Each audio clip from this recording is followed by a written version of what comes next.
Happy anniversary. 30 years of fellowship, enrichment, and downright fun as we and many others have traveled our paths of spiritual growth. Each journey taking us to different places of faith, trust, love, and forming friendships and relationships, and all in a healing environment that's very non-judgmental.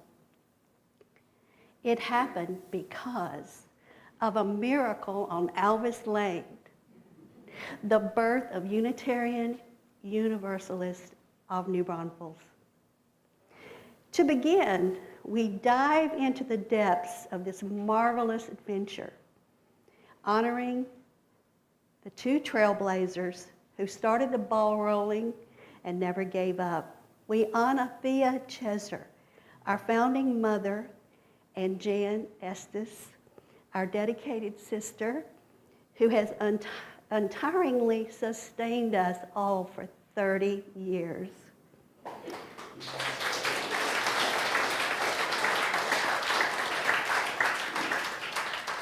And seated in front with their backs to you, Reverend Aday, who is representing Thea, who passed away 5 years ago. Although Thea is no longer physically with us, her spirit will remain forever in our hearts. And Jan Estes, who always has a sparkle in her eyes, is always glad to see you, hasn't missed a beat since 1995. It all started with one very creative, energetic, curious, and community-minded political activist who thought way outside the box. With Thea, there was no box. She wanted to start a Unitarian Universalist church locally because of her strong belief in the principles of Unitarian Universalism, and she was an active in social justice, an activist. Of course, the nearest fellowship, UU Fellowship, was in San Antonio. So Thea took it upon herself to just put an ad in the local newspaper, which simply read, "Are you looking for a group of people where people are encouraged to be inquisitive and open-minded, open to learning and sharing with people of different backgrounds, religions? Organizational meeting will be Wednesday, October 25th at 7 p.m. at 300 Lincoln, New Braunfels." That was it.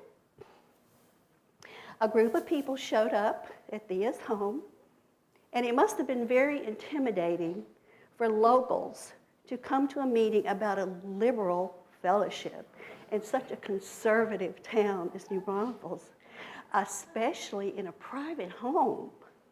Even so, they came, 17 of them. In Thea's home, these folks found like-minded friends with whom they could relate and were interested in helping and organize a place of peace, wisdom, uncensored conversation, friendship, and fellowship in which they could all be a part of.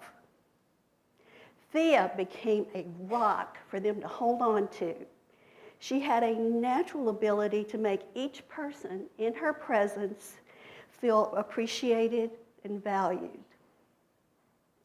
Thea had a wonderful sense of humor, often self-deprecating, which helps our guests relax and feel comfortable in her home. She was unafraid and often kept the door to her home unlocked. As a leader, she wore a hat that said, "I'm their leader. Which way did they go?" So the search was on to start a church home. The group floundered for a while, and in essence, their only home was Thea's living room. They finally found a place to hold Wednesday night forums at Faith UCC Fellowship Hall. Many folks were happy with that Wednesday night schedule, but some wanted additional Sunday morning services. So in February of 2002, the gathering moved to the senior center. At the first service, 30 people showed up. Things really looked promising. In October of the same year, a service was going to be about the Wiccan roots of Halloween. When word got out, it caused minor uprising among the senior center members. A member researched Wicca and surmised its connection to witchcraft.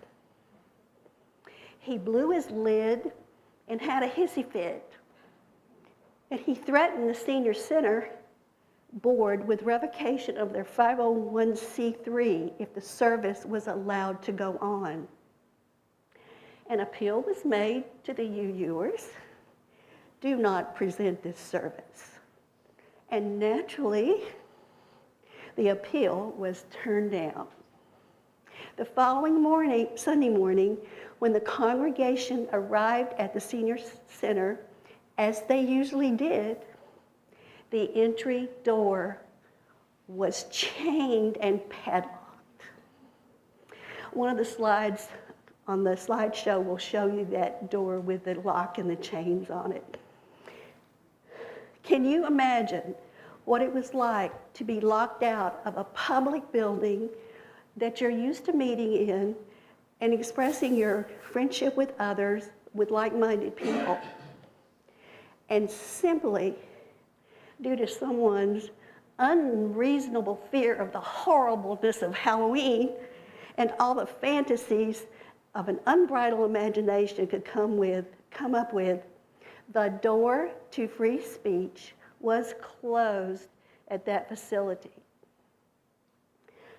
That lock on that door became a symbol, a mantra for free speech, a line in the sand, and an impetus to carry on the search for a UU home. Thea would not be deterred because she was more determined than ever. She was a person of focus, able to concentrate on the task at hand to the exclusion of distractions, and able to create routines and be present in the moment. At the same time, she taught people not to take themselves too seriously. Thea was courageous and open to everyone. After being refused entry to the senior center, it was back to Thea's living room to conduct services again. I cannot fathom the amount of patience it took to keep on pursuing a dream that had continuously been met with many, many roadblocks. Our workshop was held a year later, 2003, to discuss values, goals, plans for the future.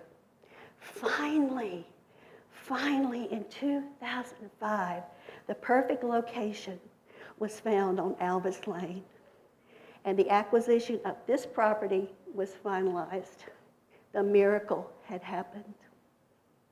It's important for us to know our rich history, as well as information about our founding trailblazers.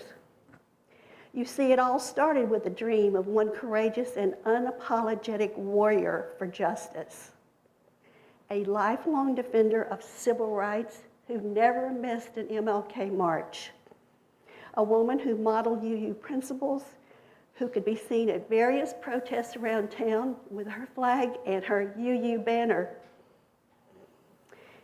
Thea was UUNB's first president.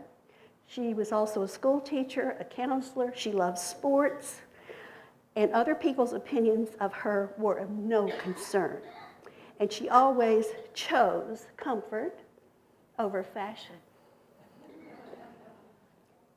In her later years, she would regularly wear loose-fitting pants with waistbands made of elastic. We all know those, don't we?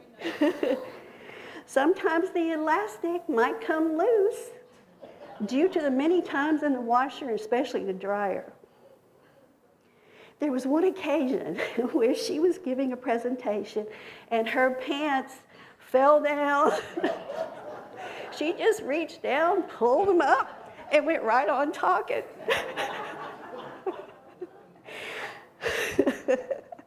I share this story out of complete respect because imagine the amount of self-confidence it takes to pull that off. And let's face it, she loved laughing at herself occasionally. That was part of her charm. And there were times when the pants patrol monitor would kind of follow her around, just in case. Looking at you. Thea was an independent and self-directed thinker. Drank salty dogs, which I think is grapefruit and vodka, loved music, and the arts. She had her own seat at the Circle Arts Theater. Another interesting story is that Thea had one husband, but she was married twice. Why? When she was in college, her family frowned on the fact that she may get married before she graduated. So because of that, she and Alan were secretly married while she was still in school. And then they were married again after her graduation. As always, she did it her way. And she had the best of both worlds. Today, we enjoy our beautifully designed building bathed in gentle light from its creatively designed windows and the captivating landscape that breathes a living art. There's a memorial garden where Thea, our matriarch, holds the center granite marker. Thank you, Thea, for creating a place where beauty finds a home, where peace is found and love abounds. I will turn it over to Susan, who will share some great stories and maybe some secrets about our innovative, avant-garde, and amazing leader, Jan Estes.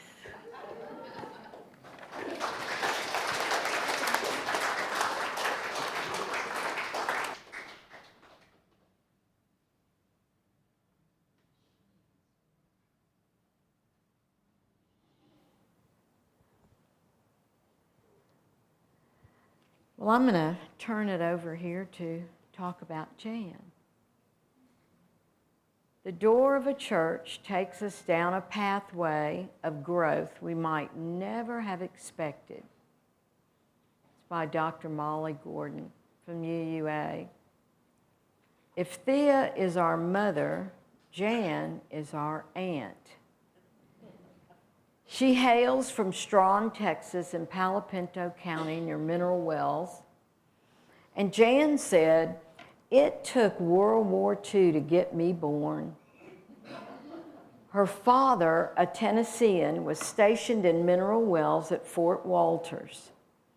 Jan's great aunt would invite good Methodist soldiers for dinner. The rest is history.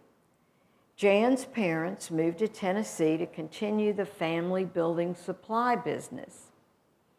Jan was a self-described tomboy in her school years. Loving science, she subscribed to the Experiment of the Month Club and created a lab in her uncle's vacant house. Blowing things up is a science nerd's dream. Her dream was postponed, though, however, when her father died when she was age 10. Her mother decided to go back to what was familiar, so they moved back to Strawn to raise Jan and Stuart. During high school, Jan decided to become a Catholic. We'll have to ask her about that later. Jan attended the University of Texas to study microbiology, and she wanted to be a doctor, but she was advised by a counselor that this was not possible for a woman of limited means. So Jan worked her way through UT as a page at the Texas Senate. And during her UT years, she married Cliff Estes, a Ranger, Texas native, which is only 30 miles from Strawn. He was a devout Catholic, and he saw her from the choir loft at the Strong Catholic Church. Cliff joined the U.S. Army, and the family moved around. This was in 1957, and he stayed active his whole life in the National Guard and the Army Reserve for 39 years. They moved to New Braunfels to be close to Fort Sam so that he can continue his career in the military. He retired as a full bird colonel. Jan and Cliff were married for 49 years. They raised 2 creative children, Karen and James. Karen and her husband own a surveying company in Laredo with help from their son, Miguel, Jan's grandson. Her granddaughter, Sarah, is starting her work on her master's degree in interior architecture. And Hondo, the youngest grandson, is receiving his PhD in physics in June. James, Jan's son, is a freelance theatrical lighting technician in San Antonio. Such a creative family. Every summer for the past 24 years, Jan has replenished her spirit by traveling to the Ghost Ranch near Abiquiu, New Mexico. The Ghost Ranch is owned by the Presbyterian Church now and welcomes UUs every summer. It was the summer home and studio of Georgia O'Keeffe and Jan's spiritual Mecca. So, how did Jan come to Unitarianism? Well, she grew up a Methodist, which she said was all logic, and it suited her scientific brain. She also loved the emotion and the beautiful rituals in the Catholic Church.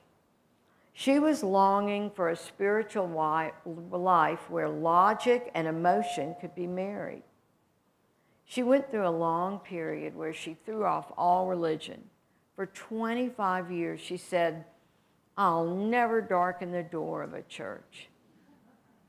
Around 1988, she joined a women's group. They were 7 like-minded ladies who called themselves the Pleiades. They met every Thursday, and I think there's a photo of them coming around. They met every Thursday to study the Mastermind series. But Jan said, "Hey, why don't we watch this new Bill Moyer series where he interviewed Joseph Campbell?" The group never returned to Mastermind. They threw it away. They invited speakers to inspire this group, and one of them happened to be Thea Cheshire. And Thea talked to the group about Native American myths and became a regular Thursday night member. In 1990, Thea badgered, and I mean badgered, the Pleiades and other progressive women to attend a UU women's conference in Houston. Off they went. Although she had sworn off all organized religion for life, Jan went along to have a fun weekend with the girls. But by the end of that conference, she got it. She found her marriage of intellect and emotion in Unitarian Universalism. At the time, there was no UU church in New Braunfels, so progressive, not necessarily Christian folks, traveled to the Austin UU church for services and fellowship. Inconvenience suggested the wisdom of establishing a UU church in New Braunfels. And so remember the advertisement that Lynn read to us? It looked like this. It said, if you're interested, a new religious group, are you looking for a group where you can be encouraged to be inquisitive and open-minded, open to learning and sharing with people of different backgrounds and religions? Well, come to 300 Lincoln, 7 o'clock on October 25th. And sure enough, a bunch of us did. Jan and Thea said, we're going to give it 2 years. Now we're looking at 30 years. Jan thinks we're in our teenage years as a congregation. During her years of service for us, she's arranged programming. She's held weekly forums when we were at Faith United and Sunday services at the Senior Center. After our lockout from the Senior Center for daring to have a Wiccan program, oh, horrors, she helped launch a drive to build our own church, even contributing sweat equity. And there's a couple of pictures of her painting the walls and helping construction here at Alvis Lane. Today, we rely on her cat herding expertise for worship associates, newsletter editor, and Sunday service bulletin. And when Reveille is not inspiring us, Jan and her committee fill in the program with interesting and informative speakers that illuminate our 7 principles. Jan is so proud of our 30 years as a liberal voice in such a conservative community, working with other churches to provide services in need like the SOS Food Pantry, Family Promise, and helping refugees at the border. She thinks we're a great ship where all people are welcomed aboard, providing a safe haven for people looking for a place where they fit in. Thank you, Jan, for being our auntie and the founder of this welcoming ship. The second celebration of the Red Carpet Sundays will be on October 26, 2025. This will be our big, beautiful birthday bash. Thank you, Jan.